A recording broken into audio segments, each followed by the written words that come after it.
اس شہر مکہ کی قسم کھاتا ہوں.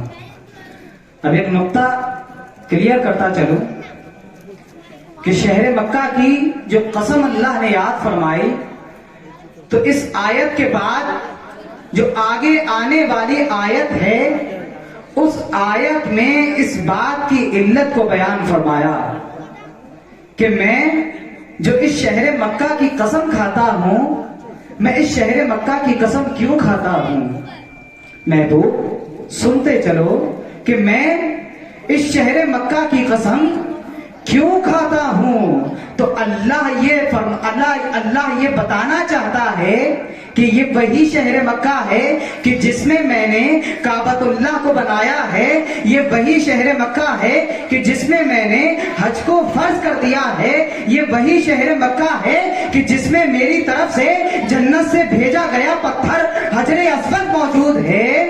تو یہ نہ سمجھ لینا کہ ان تمام چیزوں کی وجہ سے میں شہر مکہ کی قسم کھا رہا ہوں، بلکہ اللہ فرماتا ہے کہ میں اس لیے قسم نہیں کھا رہا ہوں کہ یہ شہر عبادتوں کا مرکز ہے، بلکہ قسم صرف اس لیے کھا رہا ہوں کہ محبوب اس شہر مکہ کو تیری جائے ولادت ہونے کا شرف حاصل ہے. صرف اس لیے قسم کھا رہا ہوں کہ محبوب تیری پیدائش اس شہر مکہ میں ہو گئی ہے. اب یہ بات سمجھنے کی ضرورت ہے کہ کعبۃ اللہ کی عظمت و رفعت اپنی جگہ پر ہے. ساری دنیا کے مسلمان حضرت آدم علیہ السلام سے لے کر حضرت ابراہیم علیہ السلام کے دور تک حضرت ابراہیم علیہ السلام نے تعمیر کیا. حضرت ابراہیم علیہ السلام کے زمانے سے نبی کریم صلی اللہ علیہ وسلم کے زمانے تک اور نبی کریم صلی اللہ علیہ وسلم کے زمانے سے آج تک اور آج سے قیامت تک ساری دنیا کے مسلمان اس شہر مکہ کی طرف آتے رہیں گے. حج ہر کوئی اس شہر مکہ کی طرف کرے گا. عبادتوں کا مرکز یہی شہر مکہ رہنے والا ہے. اسی شہر میں صفا و مروہ ادا کرنے کے لیے دور دراز سے لوگ حاضر ہوتے رہیں گے. تو ذہن میں یہ خیال آ سکتا ہے کہ شاید انہی وجوہات کی وجہ سے اللہ نے قسم یاد فرمائی ہے، مگر اللہ پر، اللہ کی شان کریمی پر قربان جائیے، اللہ تو غیب کا جاننے والا ہے. وہ جانتا تھا کہ لوگ کس ٹائپ کا خیال رکھ سکتے ہیں. تو اللہ نے ذہنوں میں یہ خیال آنے سے پہلے اس خیال کی جڑ کو کاٹ دیا اور فرمایا کہ صرف اور صرف اس لیے قسم کھا رہا ہوں کہ محبوب آپ کا گھومنا پھرنا اس شہر مکہ میں ہے. آپ کی جائے پیدائش ہونے کا شرف اس شہر مکہ کو حاصل ہے. اس لیے قسم کھا رہا ہوں، اس لیے قسم کھا رہا ہوں. تو آقا علیہ الصلوۃ والتسلیم کے ڈاکٹر صاحب میلاد کی قسم کھائی. کس کی؟ یہ پیدائش کی قسم ہوئی نا. جب بتایا کہ میں شہر مکہ کی قسم کھاتا ہوں، کیوں کھاتا ہوں؟ کیونکہ آپ شہر مکہ میں موجود ہیں، آپ شہر مکہ میں پیدا ہوئے ہیں.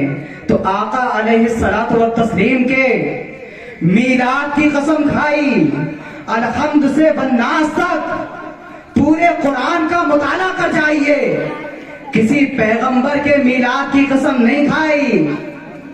کسی پیغمبر کہ پیغمبروں میں عیسیٰ روح اللہ بھی موجود ہیں، موسیٰ کلیم اللہ بھی موجود ہیں، ابراہیم خلیل اللہ بھی موجود ہیں، مگر کسی پیغمبر کے میلاد کی قسم نہیں کھائی، صرف میلاد مصطفیٰ کی قسم کھائی. تو اللہ یہ کانسیپٹ کلیئر کر دینا چاہتا ہے کہ لوگوں میرے محبوب کو عظمت و رفعت میں کسی شے سے کم نہ سمجھ لینا. ارے میرے محبوب کی عظمت و رفعت وہ ہے کہ اس کے توسل سے میں نے تمام اشیاء کو عظمت و رفعت عطا فرمائی ہے، اور یہ عظمت و رفعت میرے محبوب کے قدموں کا صدقہ ہے. ارے میرے محبوب کے قدموں کی برکت ہے، یہ میرے محبوب کے قدموں کا صدقہ ہے، میرے محبوب کا تبتل ہے. تو میں جو شہر مکہ کی قسم کھا رہا ہوں وہ صرف اس لیے کھا رہا ہوں کہ میرے محبوب کے طلبوں کو اس سرزمین نے چھوا ہے، اس سرزمین نے میرے محبوب کے تلووں کو چھوا ہے. میرے محبوب اس سرزمین پر موجود ہیں، اس لیے میں قسم کھا رہا ہوں. بے شک بے شک، سبحان اللہ سبحان اللہ. تو دیکھا کہ اگر ایک شہر کو مصطفیٰ سے نسبت ہو جائے، اللہ کے محبوب سے نسبت ہو جائے، وہ شہر جو عبادتوں کا مرکز بھی ہے، وہ شہر جس میں حج بھی ہوتا ہے، وہ شہر جس میں صبا و مروہ بھی ادا کیے جاتے ہیں، مگر پھر بھی وہ شہر اللہ کی قسم کھانے کے قابل نہیں بن رہا ہے. مگر قربان جائیے آقا علیہ الصلوۃ والسلام کے قدموں پر کہ آپ کے قدموں کی برکت نے اس شہر کو اللہ کی قسم کھانے کے قابل کر دیا ہے. تو اس لیے اس شہر مکہ کی قسم کھا رہا ہوں کہ آپ اس شہر مکہ میں موجود ہیں. ابھی ہمارے ناظم سلمہ نے نسبت کا ذکر کیا، تو میں نے سوچا نسبت کو بھی بیان کرتا چلوں.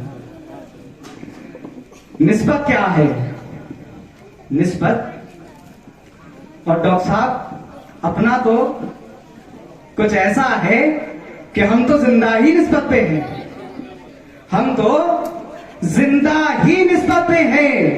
ہمارا وجود صرف نسبت سے جڑا ہوا ہے. اگر نسبت ہٹ، ہمارا وجود ہی نہیں ہے. ہم تو زندہ ہی نسبت پہ ہیں. ہماری نسبت اس آستانے سے ہے، اس خانوادے سے ہے.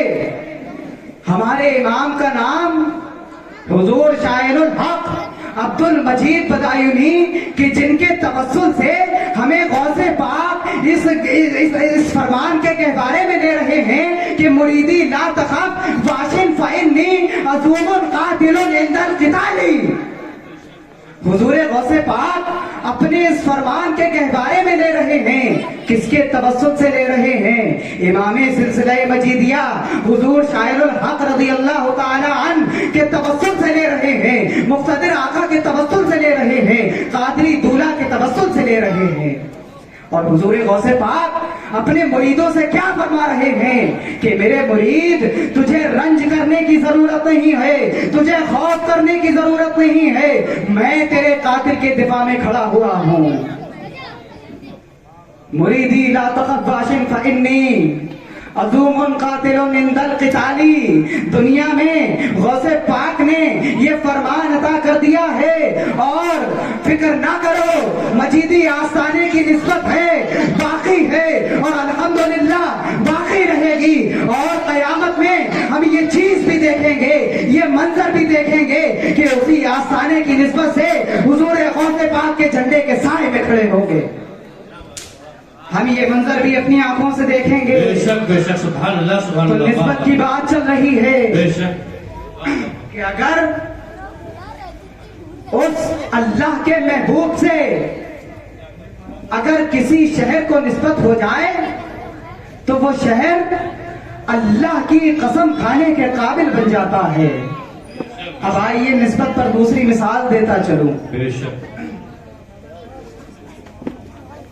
تو اگر شہر کو نسبت ہوئی تو وہ شہر اللہ کی قسم کھانے کے قابل بن گیا. اب آئیے، یہ سب نے سن رکھا ہے، قرآن میں پڑھ رکھا ہے کہ لیلۃ القدر افضل ہے 1000 مہینوں سے. قرآن میں اللہ نے فرمایا کہ لیلۃ القدر خیر من 1000 شہر، کہ لیلۃ القدر افضل ہے 1000 مہینوں سے. تو شب میلاد کا کیا مقام و مرتبہ ہے؟ سبحان اللہ. وہ رات بے شک بے شک، کہ جس رات میں اللہ کا محبوب حضرت آمنہ کی گود میں آنے والا ہے، اس رات کا کیا مقام و مرتبہ ہے.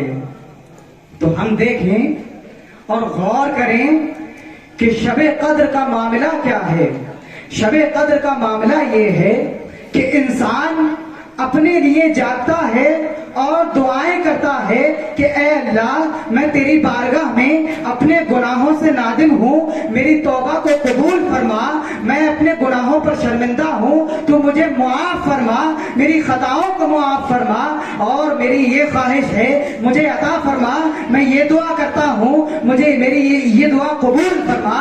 تو شب قدر کا یہ منظر ہے کہ لوگ اپنے لیے جاگ رہے ہیں اور دعا کر رہے ہیں، مگر شب میلاد کا یہ منظر نہیں ہے، شب میلاد کا یہ معاملہ نہیں ہے، بلکہ وہاں پر انسان اپنے لیے نہیں جاگ رہا ہے بلکہ اللہ کے محبوب کے لیے جاگ رہا ہے۔ بے شک واہ واہ، سبحان تکبیر، نعرہ رسالت، نعرہ غوثیت، نعرہ غوثیت، جشن عید میلاد النبی، حضور تاجدار اہل سنت، فائزان حضور تاجدار اہل سنت، نعرہ تکبیر، کیا بات ہے، واہ واہ واہ۔ تو اپنے لیے جاگ رہا ہے اور شب میلاد میں اللہ کے محبوب کے لیے جاگ رہا ہے۔ اب آپ ذرا غور کریں اور اپنے ذہنوں کو کھولیں اور بتائیں کہ اللہ کو تمہارا اپنے لیے جاگنا زیادہ محبوب ہوگا یا اپنے محبوب کے لیے جاگنا زیادہ محبوب ہوگا؟ تو ایک عقل مند انسان کہہ سکتا ہے کہ ہاں، اللہ کے محبوب کے لیے جاگنا اللہ کو زیادہ محبوب ہوگا۔ نسبت کی بات چل رہی ہے تو دیکھا کہ ایک رات کو مصطفیٰ سے نسبت ہو جاتی ہے تو وہ رات اللہ کے نزدیک محبوب ترین رات بن جاتی ہے۔ اب نسبت کے اوپر ایک مثال اور مجھے یاد آ رہی ہے، ناظم صاحب نے اچھا نسبت کا ذکر کیا ہے۔ نسبت کے اوپر ایک اور مثال آپ کو دیتا چلوں۔ اب ہم چونکہ نسبت سے جڑے ہوئے ہیں تو نسبت کی باتیں ہمیں خوب جوش و خروش میں سماعت کرنی چاہیے۔ آپ لوگ بہت سماعت کریں اور اپنے عشق کے پیالے کو لبریز رکھیں۔ جو نبی کریم کے عشق کا پیالہ ہے جو ہم سب نے پی رکھا ہے اس کو لبریز رکھیں اور محفل میں حاضر رہیں۔ تیسری مثال نسبت پر دے رہا ہوں، اور یوں ہی نہیں دے رہا ہوں، اپنی طرف سے نہیں دے رہا ہوں، یہ مثال حدیث کے ائمہ دے رہے ہیں، حدیث کے جلیل القدر جاننے والے دے رہے ہیں۔ تو ائمہ حدیث اور حدیث کے جلیل القدر جاننے والے اپنی کتابوں میں لکھتے ہیں کہ زمین کا وہ ٹکڑا کہ جس کو نبی کریم صلی اللہ علیہ وسلم کا جائے آرام کا شرف حاصل ہے، زمین کا وہ ٹکڑا، توجہ چاہوں گا، عاشقوں سے توجہ چاہوں گا کہ زمین کا وہ ٹکڑا جس کو نبی کریم صلی اللہ علیہ وسلم کے جائے آرام کا شرف حاصل ہے، یعنی جس زمین کے ٹکڑے پر نبی کریم صلی اللہ علیہ وسلم کا جسم اطہر آرام کر رہا ہے، زمین کا وہ ٹکڑا حدیث کے جلیل القدر جاننے والے اپنی کتابوں میں لکھتے ہیں کہ وہ کعبے سے بھی افضل ہے، وہ کعبے سے بھی افضل ہے۔ اب آئیے، جب یہ بات، جب یہ ذکر عشق و محبت کی محفل میں ہوتا ہے، جب ایک عاشق رسول کے پاس ہوتا ہے تو وہ عاشق رسول حضرت امام ابن عساکر بیان کرتے ہیں کہ زمین کا وہ ٹکڑا کہ جس کو نبی کریم صلی اللہ علیہ وسلم کے جائے آرام کا شرف حاصل ہے، جس زمین کے ٹکڑے پر نبی کریم صلی اللہ علیہ وسلم آرام کر رہے ہیں، اب زمین کا وہ ٹکڑا کعبے سے افضل نہیں ہے بلکہ مصطفیٰ کی نسبت نے اسے یہ مقام دے دیا ہے، بلکہ زمین کا وہ ٹکڑا اب کعبے سے افضل نہیں رہا ہے بلکہ وہ عرش الہی سے افضل ہو گیا۔ اب وہ فقط کعبے سے افضل نہیں ہے بلکہ وہ عرش الہی سے افضل ہے کہ جہاں ہم اور آپ کا خدا جلوہ فرما ہے، وہ عرش الہی سے افضل ہے۔ اب آئیے نسبت پر، جب یہی نسبت ہندوستان پہنچتی ہے اور دہلی کی سرزمین پر آتی ہے تو دہلی کی سرزمین پر ایک عالم ربانی، ایک محدث دورہ، ایک مجدد دورہ، ایک عاشق رسول، جس کو آج دنیا محدث دہلوی کے نام سے یاد کرتی ہے، ان کی بارگاہ میں جب یہ مسئلہ پہنچتا ہے تو وہ کہتے ہیں کہ یہ کیسا جھگڑا ہے کہ کعبہ افضل ہے یا مدینہ افضل ہے؟ ارے محبوب جب کعبے میں تھا تو کعبہ سب سے افضل تھا، اب محبوب مدینے میں ہے تو مدینہ سب سے افضل ہے۔ واہ واہ واہ، سبحان اللہ سبحان اللہ، بے شک بے شک، کیا یہ کیسا جھگڑا ہے کہ کعبہ افضل ہے یا مدینہ افضل ہے؟ جب محبوب مدینے میں تھا، جب محبوب کعبے میں تھا تو کعبہ سب سے افضل تھا، اب محبوب مدینے میں ہے تو مدینہ سب سے افضل ہے۔ تو دیکھا کہ مصطفیٰ کی نسبت کتنی بڑی چیز ہے کہ اگر ایک رات کو مصطفیٰ سے نسبت ہو جائے تو وہ رات اللہ کے نزدیک محبوب ترین رات بن جاتی ہے، اور جس شہر کو نسبت ہو جائے تو وہ شہر اللہ کی قسم کھانے کے قابل بن جاتا ہے، اور زمین کے جس ٹکڑے کو نسبت ہو جائے تو وہ ٹکڑا عرش الہی سے افضل ہو جاتا ہے۔ اب آئیے، میلاد مصطفیٰ کی محفل ہے، آقا علیہ السلام کی محبت کی محفل ہے، تو محبت کا ذکر نہ ہو، محبت کا تذکرہ نہ ہو تو یہ بات ادھوری رہ جائے گی۔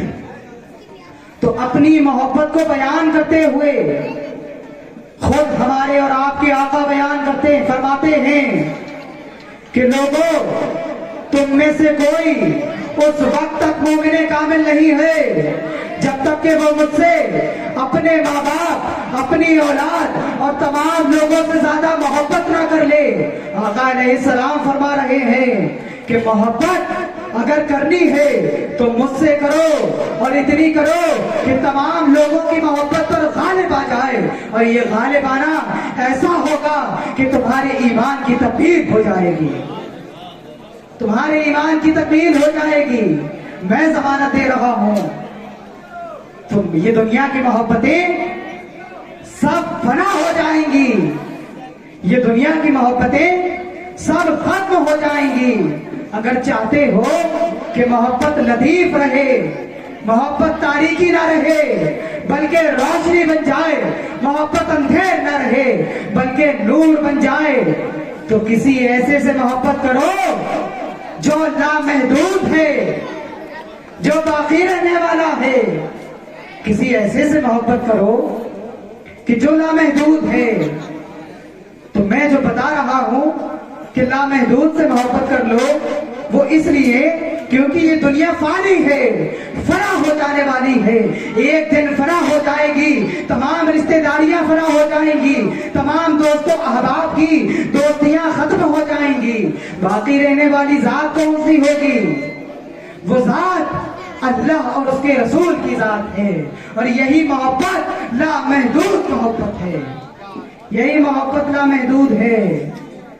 اور یہ دو محبتیں ایسی ہیں، یہ دو محبتیں ایسی ہیں کہ جو مل کر کے ایک بن جاتی ہیں۔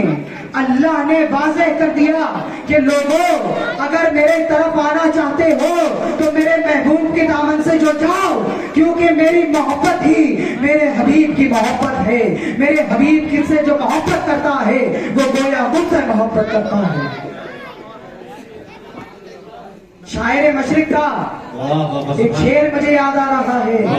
نعرہ تکبیر، نعرہ تکبیر، نعرہ رسالت، نعرہ رسالت، نعرہ غوثیت، نعرہ غوثیت، جشن عید میلاد النبی، فیضان حضور تاجدار اہل سنت، نعرہ تکبیر۔ کیا بات ہے! شاعر مشرق فرماتے ہیں کہ خدا کی رضا چاہتے ہیں دو عالم، خدا کی رضا چاہتے ہیں دو عالم، خدا چاہتا ہے رضائے محمد، خدا چاہتا ہے رضائے محمد۔ تو یہ تھی مدینے والے کی محبت، کہ محبت ایمان کی تکمیل ہے، اب آئیے مدینے کی محبت کی طرف، گنبد خضرا کی محبت کی طرف، کہ لوگ آج کل اعتراض کرتے ہیں کہ اگر نبی کریم کا خیال آ جائے تو نماز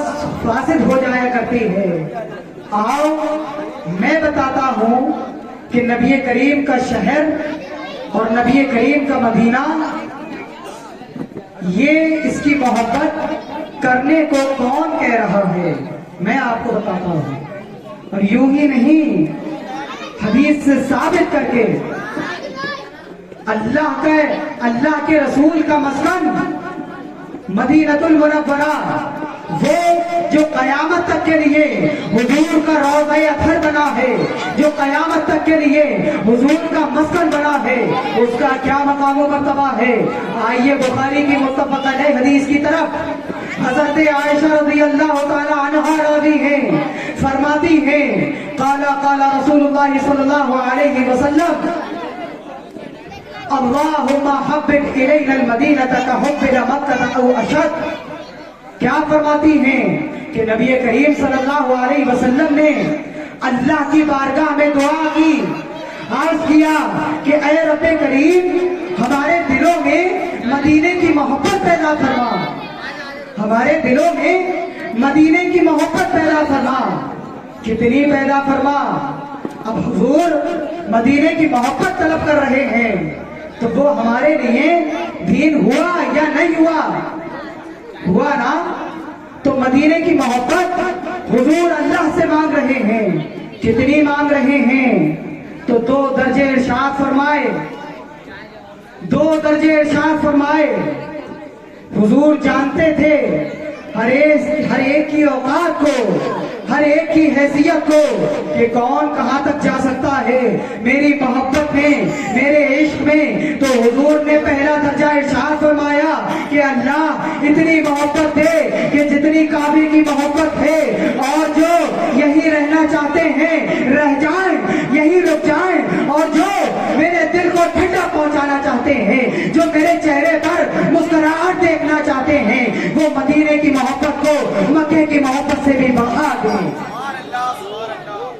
حضور صلی اللہ علیہ وسلم نے فرمایا، اللہ کی بارگاہ میں دعا کی کہ اے اللہ اتنی محبت دے کہ جتنی کعبے کی محبت ہے، اور اس محبت کو اتنا بڑھا دے کہ یہ محبت کعبۃ اللہ پہ غالب آ جائے۔ تو یہ اسی محبت کا تذکرہ ہے جس محبت پر آج لوگ اعتراض کر رہے ہیں۔ تو وہی مدینے والا تشریف لا چکا ہے، وہی محبتوں کا مرکز تشریف لا چکا ہے، کہ جس کے قربان یہ دونوں جہان ہیں۔ مبارکباد ہو ساری دنیا کو کہ رحمت للعالمین تشریف لا چکے ہیں، حضور تشریف لا چکے ہیں۔ اس دنیا کے مناظر تبدیل ہونے لگے ہیں، آسمان دنیا پر چادر رحمت تری ہوئی ہے۔ یہ ہوائیں، یہ فضائیں مسکرانے لگی ہیں، یہ ہوائیں مسکرانے لگی ہیں، آسمان دنیا پر چادر رحمت تری ہوئی ہے۔ وہ عنبری زلفوں والا تشریف لا چکا ہے کہ جس کے گیسوؤں سے یہ راتیں بنی ہیں۔ وہ چمکتے دندان والا تشریف لا چکا ہے کہ جس کے دندان مبارک کی روشنی کا عالم یہ ہے کہ اگر اندھیرے میں ظاہر ہو جائیں تو صحابہ کھوئی ہوئی سن کو پا لیتے ہیں۔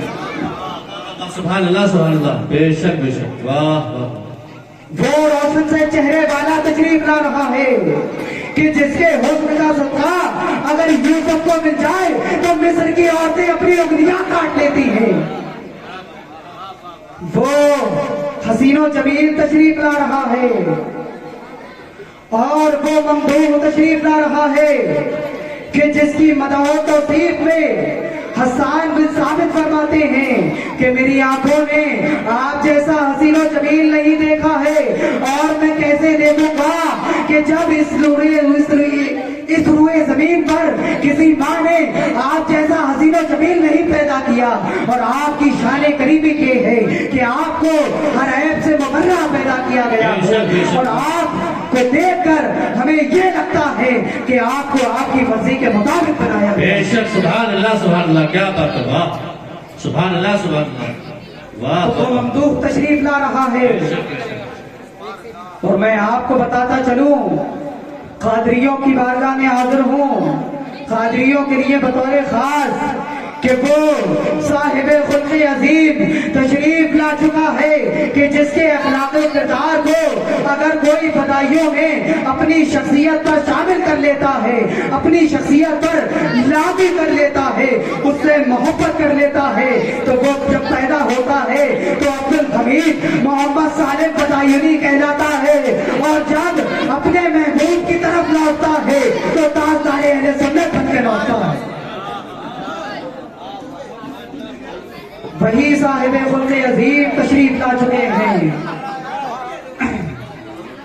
تو یہ اسی محبوب کا تذکرہ ہے اسی محبوب کا جشن ہے اب ڈاکٹر صاحب کچھ لوگوں کو یہ میلاد کی خوشیاں ہضم نہیں ہوتی ہیں میلاد کی خوشیاں ہضم نہیں ہوتی ہیں طرح طرح کے اعتراضات کرتے ہیں اگر ہم میلاد کی خوشیاں منا لیں تو کہتے ہیں کہ اس کے ثبوت میں کوئی آیت پیش کرو اگر جھنڈے لگا لیں تو کہتے ہیں اس کے ثبوت میں کوئی آیت دکھا دو اگر ہم یا رسول اللہ کا نعرہ لگا لیں تو کہتے ہیں اس کے ثبوت میں کوئی دلیل قطعی پیش کرو اگر ہم حضور کے دروازے کو چوم لیں تو کہتے ہیں اس کے ثبوت میں آیت لے آؤ ارے میرے بھائی تم ہم سے اتنا کہنے کی ہمت رکھتے ہو تو ذرا ان لوگوں سے جا کر کہو جو رسول کا پیٹ چاٹا کرتے تھے ذرا ان لوگوں سے بھی جا کر کہو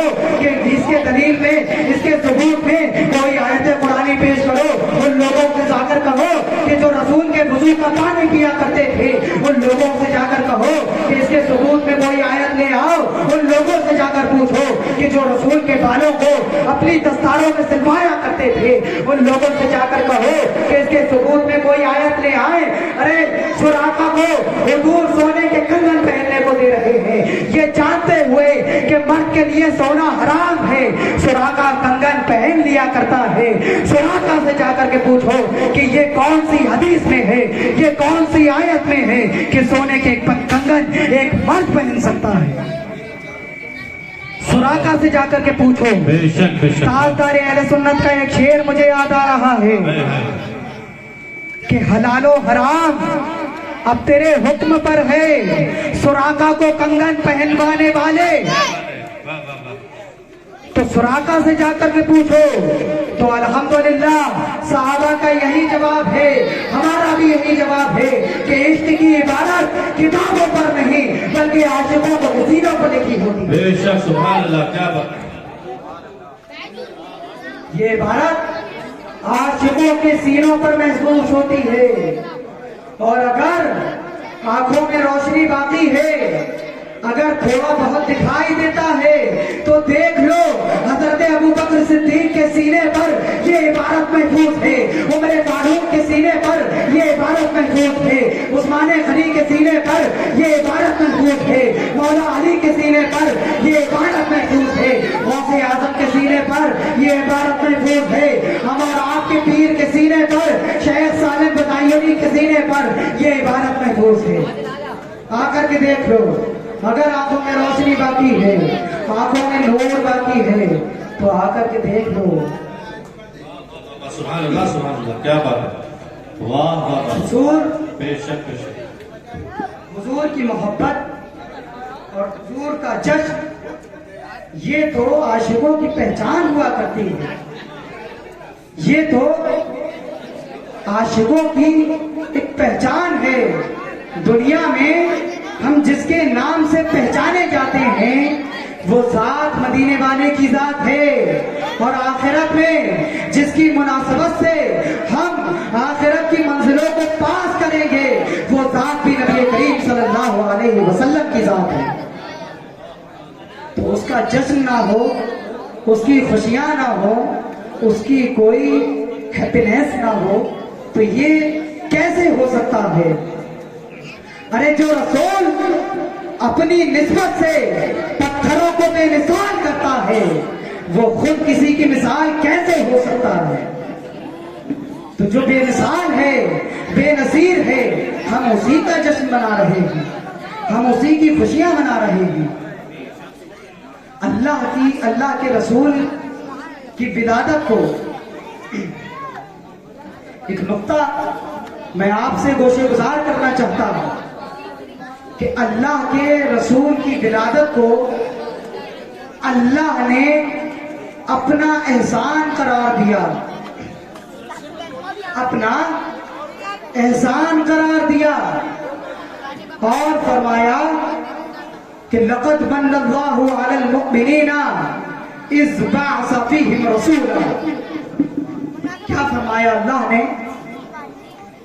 کہ میں تم پر ایک بہت بڑا احسان کر رہا ہوں، تم پر یعنی مومنین پر، مسلمانوں پر، میں مومنین پر ایک بہت بڑا احسان کر رہا ہوں، اور وہ احسان یہ ہے کہ اپنے لختے جگر کو، اپنے محبوب و معشوق کو تمہیں عطا کر رہا ہوں۔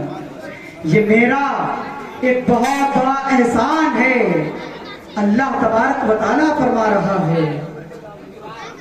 یہ نہیں فرمایا کہ میں نے تمہیں کھانے کا سامان عطا کیا ہے، یہ میرا بہت بڑا احسان ہے۔ میں نے تمہیں پینے کے لیے پانی دیا ہے، پہننے کے لیے عمدہ لباس دیے ہیں، یہ میرا بڑا احسان نہیں ہے۔ میرا بڑا احسان یہ ہے کہ میں تمہارے درمیان اپنی ہدایت دے رہا ہوں، اپنی محبت دے رہا ہوں، اپنا عشق دے رہا ہوں۔ اس کو سنبھال کر رکھنا، ورنہ آگے فرماتا ہے ان کانوا من قبل لفی ضلال مبین۔ احسان اس لیے کر رہا ہوں کہ تم تو اس احسان سے پہلے کھلی گمراہی میں تھے، کفر و شرک کے اندھیروں میں تھے۔ ارے تم تو جہنم کا ایندھن بن چکے تھے، اور جو رہ گئے تھے وہ بنے جا رہے تھے۔ ارے شکر ادا کرو، احسان مانو، میرا محبوب آیا، تم جہنمی تھے، جنتی بنا دیے گئے ہو۔ یہ میرے محبوب کی آمد کا صدقہ ہے، یہ میرے محبوب کی ولادت کا صدقہ ہے۔ میرے محبوب کی ولادت ہوئی، میرے محبوب کی آمد ہوئی، وادی عرب میں میرے محبوب کی پیدائش ہوتی ہے، پھر میرا قرآن بھی تم کو ملتا ہے، میرا ایمان بھی تم کو ملتا ہے، میرا اسلام بھی تم کو ملتا ہے۔ اب سمجھنے والی بات یہ ہے کہ ایمان حضور کے توسل سے ملتا ہے، قرآن حضور کے توسل سے ملتا ہے۔ تو جو حضور کے توسل سے ملتا ہے، اس کے آمد کی رات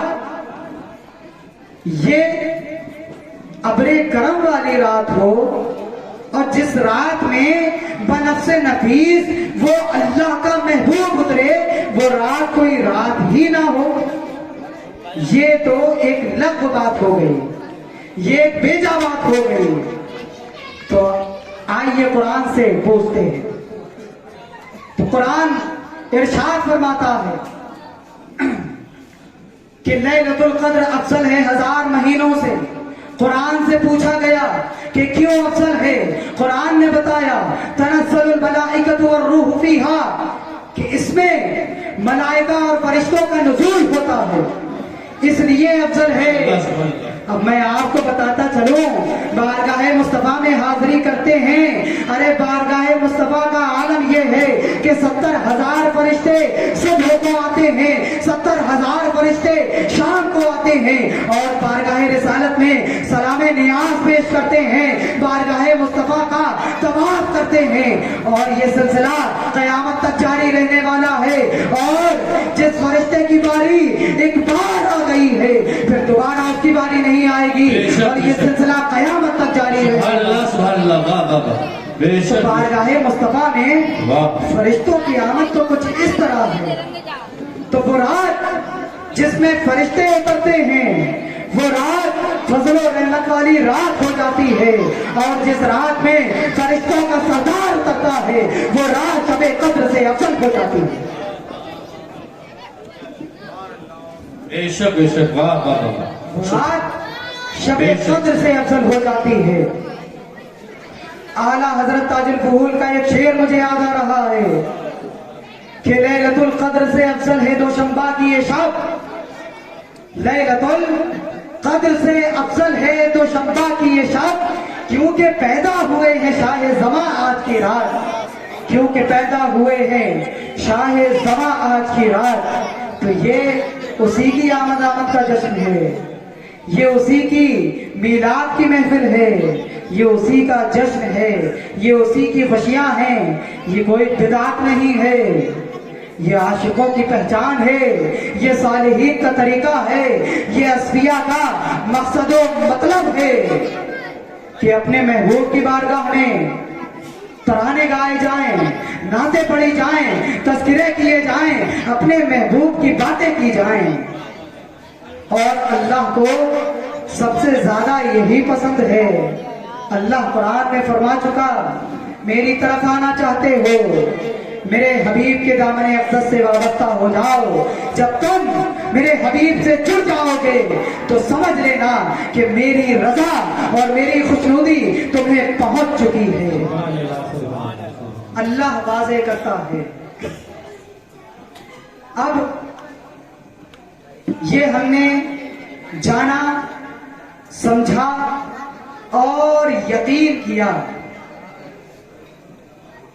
کہ نبی کریم صلی اللہ علیہ وسلم تشریف لائے اور ہمارے درمیان اللہ کے پیغامات لے کر کے آئے، اللہ کے فرامین لے کر کے آئے، اللہ کا مقصد ہماری طرف لے کر کے آئے ہیں۔ تو وہ محبوب کہ جو ہدایت کا ذریعہ ہے، جو ہدایت کا وسیلہ ہے، وہ محبوب آیا ہے۔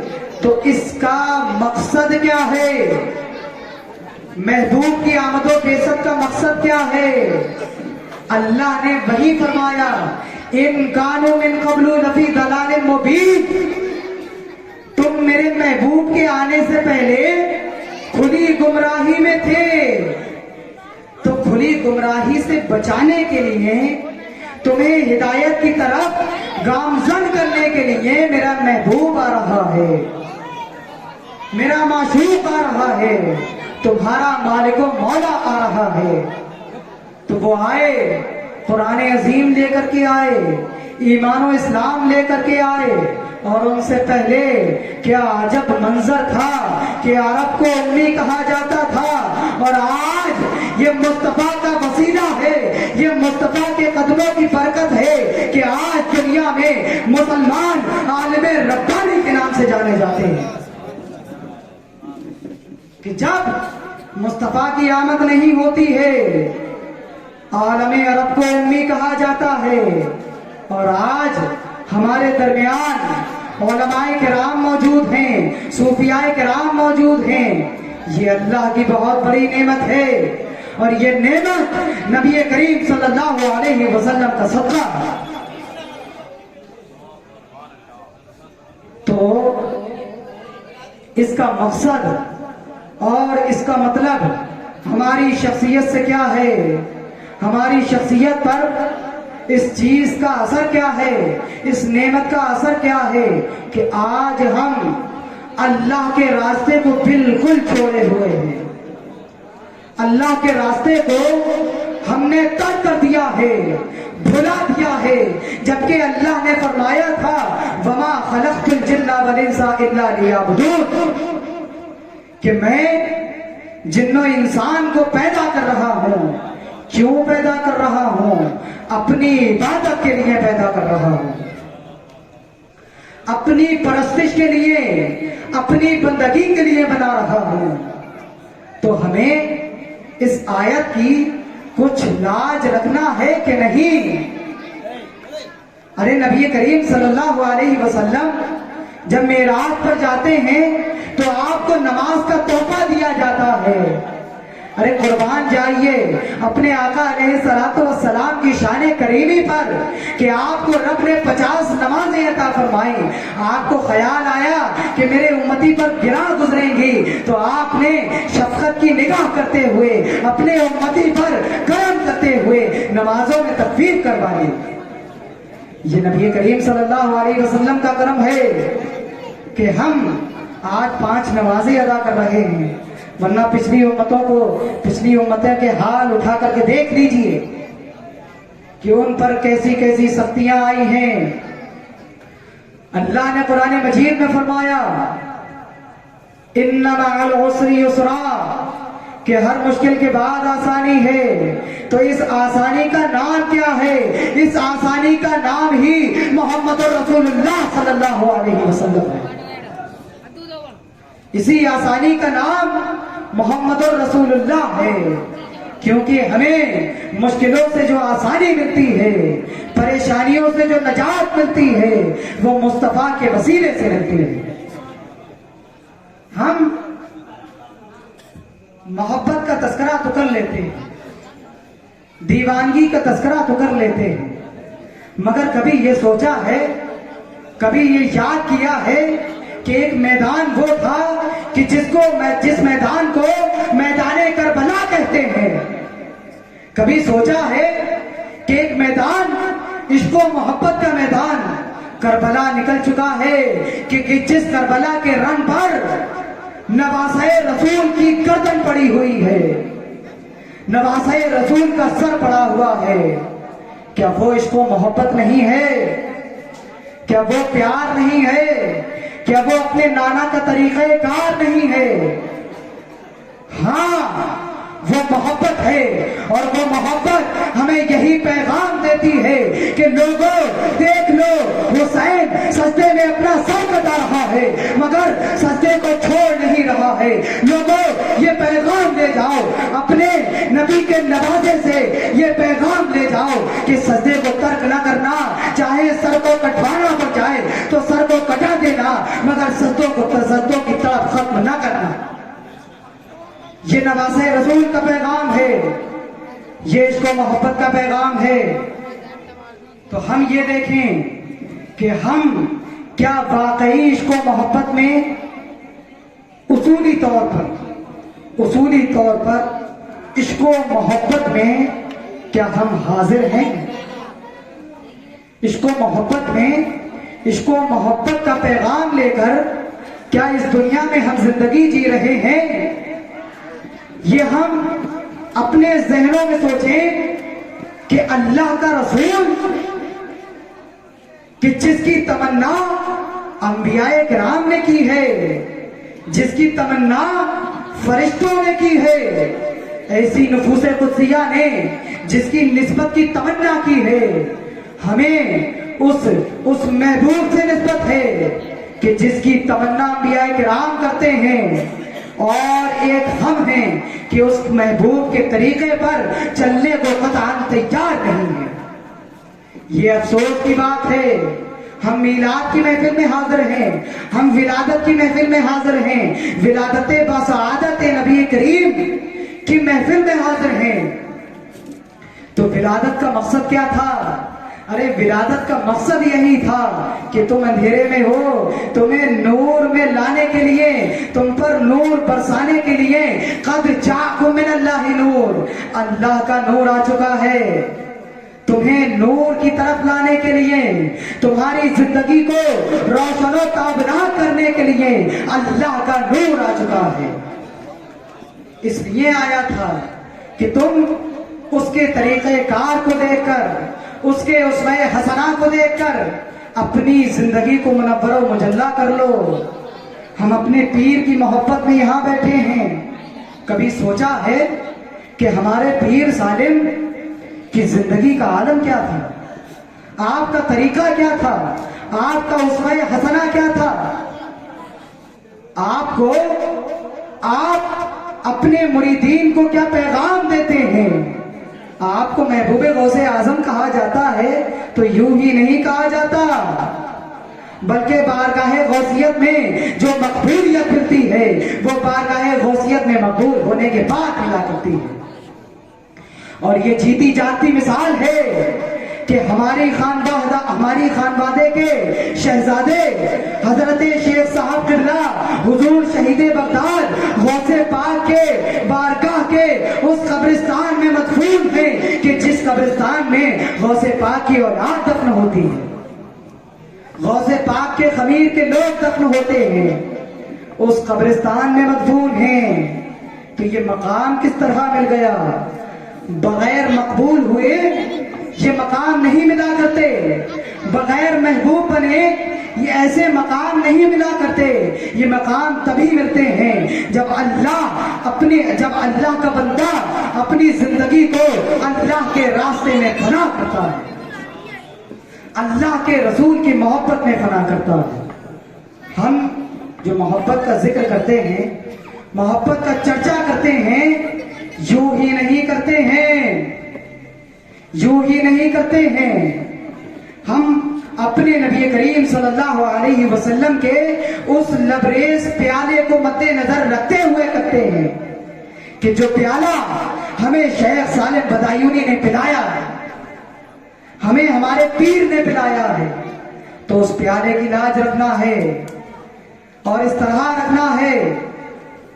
میں اپنی بات کو ختم کر رہا ہوں، اس طرح رکھنا ہے کہ عرش سے وہ آواز آئے کہ جو اللہ نے قرآن مجید میں فرمایا ہے، یا ایتھا النفس المطمئنہ ارجعی الی ربک راضیۃ مرضیہ فادخلی فی عبادی وادخلی جنتی۔ اے میرے ذکر سے مطمئن ہو جانے والی جان، لوٹ آ، اپنے رب کی طرف لوٹ آ، اور کس حال میں لوٹ؟ راضی برضا ہو کر لوٹ، راضی برضا ہو کر لوٹ، اس حال میں لوٹ کہ اللہ تجھ سے راضی ہے اور تو اللہ سے راضی ہے۔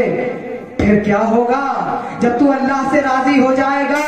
جب تو اللہ سے خوش ہو جائے گا اور اللہ تجھ سے راضی ہو جائے گا، پھر یہ ہوگا فادخلی فی عبادی، میرے نیک بندوں میں شامل ہوگا، اور پھر جنت یہ آواز دے رہی ہوگی کہ آ جا فادخلی جنتی، جنت تیری منتظر ہے۔ یہ پیغام ہم اس میلاد کی محفل سے لے کر کے جا رہے ہیں۔ کیا پیغام لے کر کے جا رہے ہیں؟ نبی کریم صلی اللہ علیہ وسلم کا اخلاق و کردار لے کر کے جا رہے ہیں، نبی کریم کا اسوہ حسنہ لے کر کے جا رہے ہیں، نبی کریم کا اخلاق و کردار، آپ کا چلنا پھرنا، آپ کی جیسی زندگی گزارنا، یہ ہم پیغام لے کر کے جا رہے ہیں۔ اور آپ کی غلامی کا ثبوت یوں ہی نہیں دیا جائے گا، بلکہ آپ کی غلامی کا ثبوت نمازوں کو ادا کر کے دیا جائے گا، روزوں کو ادا کر کے دیا جائے گا، زکوٰۃ ادا کر کے دیا جائے گا، صدقہ و خیرات ادا کر کے دیا جائے گا۔ ہم بناوٹی عاشق رسول نہیں ہیں، ہم بھی بلال حبشی کے غلاموں میں شامل ہیں، ہم بھی ویسے کرنی کے غلاموں میں شامل ہیں۔ تو ہمیں اس پیغام کی لاج رکھنا ہے، اس ولادت کے مقصد کی لاج رکھنا ہے۔ اس لیے اللہ کی بارگاہ میں دعا کرتے ہیں کہ اللہ ہم تمام کو نبی کریم صلی اللہ علیہ وسلم کے راستے پر چلنے کی توفیق عطا فرمائے، اور اللہ اپنی بارگاہ کا مقبول و محبوب بندہ بنائے، ہمیں وہ کام کرنے کی توفیق رفیق عطا فرمائے کہ جن کاموں سے اللہ تبارک و تعالی راضی ہے، اور ان کاموں سے ہمیں اللہ بچا لے کہ جن کاموں کو اللہ ناپسند کرتا ہے۔ اللہ ہمارے ایمان کو سلامت رکھے، ہماری محبتوں کو سلامت رکھے، اور جب ہم دنیا سے رخصت ہوں تو زبان پر ہو لا الہ الا اللہ محمد رسول اللہ، وآخر دعوانا ان الحمد للہ رب العالمین، والسلام علیکم ورحمۃ اللہ۔